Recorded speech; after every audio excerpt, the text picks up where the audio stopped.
And I believe that democracy is a lot more than voting once every 3 years. In fact, I think in some ways that's the least part of it. It's all the institutions and culture that sit around it. And I want to use my remarks to voice my concern about the state of democracy in New Zealand. Now, democracy is not a black and white thing. There's gradations of democracy. I mean, Putin has elections once every several years or whatever. That does not make Russia a democracy. And some of the institutions I think we should be deeply concerned about. Access to information, and government information in particular, is critical to the functioning of a democracy. In my view, the Official Information Act is relatively moribund now in New Zealand. It is very, very difficult to get information from the government that the government does not wish to release. That is a problem. The Jane Kelsey case recently where the High Court found against Tim Grosser, and the Chief Ombudsman, shamefully supported Tim Grosser in this illegal activity under the Official Information Act of suppressing information. I think we've got a problem with access to information in this country, and that is a critical part of our democracy. Written questions, it is very difficult to get written parliamentary questions answered anymore. It is hard to get straight answers. How do you have a proper democracy if you can't access information? Question time. Let me try to be diplomatic.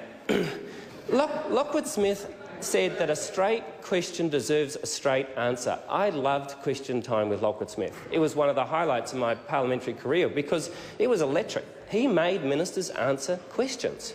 Question time was answer time. It is no longer answer time, and I think that is a big problem for our democracy, because if you can't access information, it doesn't work. The second institution that I think really matters is the media, the fourth estate. Now, this isn't a complaint about a status quo bias to the media. Sure, the media does have a status quo bias. Media institutions are large financial institutions existing in the status quo. No one should be surprised that they tend to have a bias towards the status quo. That's not my gripe. My gripe is the resources available to journalists. Journalists used to have to produce 1 or 2 stories a week in some cases. Now they have to produce 4 a day. It's very difficult for journalists to do their role in our society, to hold government and powerful institutions to account when journalists don't have the resources to do their job. I think this is a problem for all of us, and I think it's a problem for our democracy. I also think we have developed a bad culture around dissent. When you look at what happened to Eleanor Catton, when you look at what happened to Nicky Hager, what he's currently going through after the police raided his house because he dared to criticise and get involved in, of course, the Cameron Slater issue, one of the government's favourites. There is a bad culture around dissent, in my opinion, and it makes it difficult for people to speak out. The culture that exists matters in a democracy, whether we have a real democracy or not. That's important. And finally, there's the ISDS stuff, investor-state dispute settlements clauses. These are about placing restrictions on democratically elected governments. That's why they exist. So I would say we can fix this. Democracy is an evolving institution, it's a living institution, but it will take a concerted effort from civil society groups and those outside of this institution, I suspect, as much as those within it, in order to improve make our democracy healthier than it currently is. And that's the first thing I wanted to say. The second thing I wanted to say was around sustainability. Pardon me, I've got the lurgy. The finite resources, I think, is one of the key insights that the Green Movement brings to the world, the small g Green Movement brought to the world. That is, resources are limited, the ability of the planet to absorb our pollution is relatively limited. And there is a connection between democracy and sustainability, and that connection became apparent in what happened to Environment Canterbury. The reason why the elected councillors were removed from Environment Canterbury was because the people of Canterbury started to vote for councillors who wanted to restrict the dairy sector. It's as simple as that. And that's been stated pretty publicly by the Agriculture Minister at the time. Now that, in my opinion, is very problematic. Because in order to protect our democracy, in order to protect our environment, we need a functioning democracy. This is really important, and I think that was a classic illustration of it. But there's a bigger problem, and this came out in the Environment Report that was released yesterday, and that is around dairy intensification. We need to confront the fact that we have got a big problem now. It's been growing for probably 15, 20 years, but it is now an astronomically large problem around dairy intensification. It's causing massive climate change emissions, water pollution, water abstraction, compacted soil, as the Environment Aotearoa report said, biodiversity loss, polluted aquifers. When you think about the fact that if you take water from the Canterbury aquifer, parts of the Canterbury aquifer, and feed it to infants, that water is so polluted those infants will die, and the Medical Officer of Health has said this in Canterbury. That should be a wake-up call that we have got a major pollution problem on our hands. And it needs to be said there are too many cows. We just need to say it, because it's true. The world is finite. There is not infinite capacity to absorb our pollution. There are too many cows. And I think we need to confront that fact and we need to deal with it if we're going to clean up our environment. Now, one of the great things about my job is I went on this Dirty Rivers tour. You know, I went and paddled lots of dirty rivers, dozens of them, not hard to find. And there's communities all around the country which are trying to protect their rivers, and courageous people in rural communities who are speaking out about the impact of dairy intensification on their rivers and their communities. And we need to listen to the voices of those people. And I don't think leadership is going to come from government, and I don't think it's going to come from the industry, because there has been plenty of time to fix this problem, and it's not getting any better. It's getting radically worse. And it's going to rely, I think, on the NGO sector and the community sector in order to speak out to save our rivers and to protect the natural environment of New Zealand, not to mention the climate change emissions that are coming out of the agriculture sector, because, of course, the agricultural sector doesn't face a price on its greenhouse emissions. So what would you expect? The third thing I just want to touch on briefly is about justice and inequality and poverty. I mean, we've said it 100 times, but it's got to be said, there is too much poverty and inequality in New Zealand. I mean, things got worse after the New Right reforms, and so, you know, the Gini coefficient got worse after the 80s reforms and 90s reforms, but they haven't really gotten any better, and that is a major problem. Now, people say the government can't do everything. Well, that's true. I mean, the government can't mend a broken heart, but the government can fill an empty stomach. That is within our capacity. We can do those things. And I think we should. And I think we have a moral obligation to deal with the issues around poverty and inequality. Honestly, I think it strikes to the very heart of our democracy as well, because when you sit in a society which is highly stratified and you look below you and you think, goodness me, that could be me if I speak out, if I do the wrong thing, if I lose my job, I can't pay the mortgage, feed the kids, that could be me next. It makes everyone very frightened and on edge, and it does not give the peace of mind and the stability that a mature democracy needs, in my belief. I'd like to just give a few thanks in my closing remarks. Firstly, I'd like to thank my partner, Katja Paquin. Katja has not only been a tremendous personal support to me, but also a real political support as well. Katja used to be the political director for the Green Party before she got a much more important job, which is looking after our three beautiful kids, Ty, Frankie and Stella. And aside from doing a fantastic job bringing up those beautiful kids, Katja's been a key political support for me and has provided me with enormous insight into politics. To Ty, Frankie and Stella, I'd just like to say you've changed me in ways that I never expected, as having kids does to you.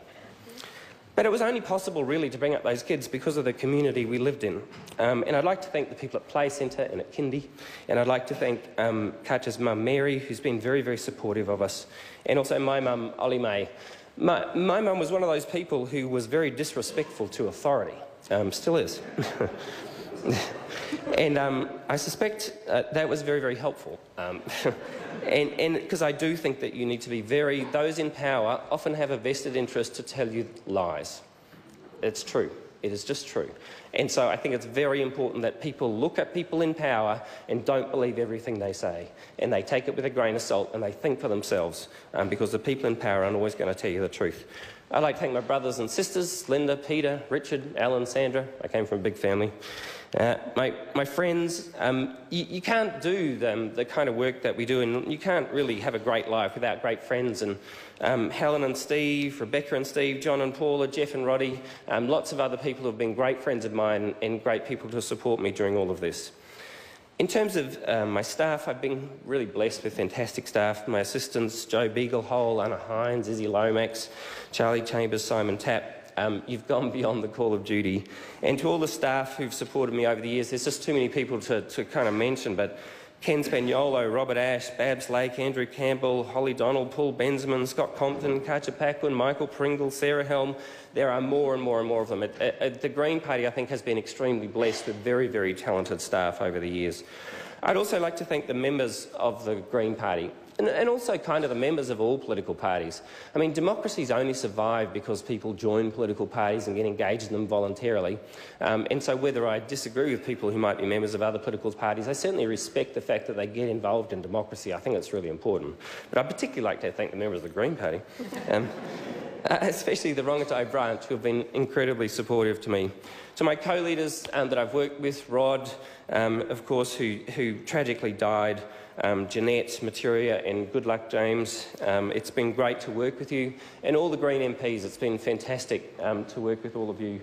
Those of us who are here and those of us who have come before, I think the Green MPs have made a huge difference. I'd like to really thank the Green NGOs, or the environmental NGOs. I mean, environmental NGOs often have to do the heavy lifting of protecting New Zealand's natural environment on behalf of everybody else in the courts, day in, day out, and everywhere else. And really often they're doing the job that government should be doing to protect our natural world. And it's the environmental NGOs that end up doing it. And so I'd really like to acknowledge their work. I'd also like to thank the voters, the 250,000 plus people who voted for us at the last election. Thank you for your act of faith in voting Green. I hope you got what you wanted. And I hope that you continue to support the Greens. All the parliamentary staff, the cleaners, the messengers, the clerk's office, all the people who provide the food, the security, but especially the library. Particularly when you're in opposition, you know, without the parliamentary library, it's very, very difficult to do your job. So it's, I'd really like to thank the library for all their work over the years. Pardon me. In conclusion, I'd just like to say, my view is that humanity faces some really big challenges in the decades ahead, particularly around sustainability and climate change, but also about inequality and poverty, but also about democracy. I think democracy faces some big challenges globally, actually. But we also have, like, huge opportunities. So, you know, while I say that the world is finite, that's true. But human creativity is infinite. Human generosity is infinite. Human courage is infinite. And so we have access to some fantastic resources, as well as facing these big challenges and problems we've inherited from the past. We've also inherited lots of great things from the past as well.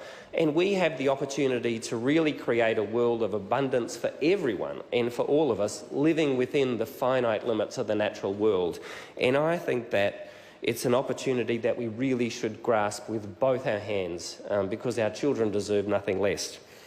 Finally, I'd like to dedicate my time here to the people who stand up for a better world, regardless of the costs. We are all entitled to be agitators, as Justice Murphy said, and we should exercise that entitlement frequently, and I intend to do so. Kia kaha.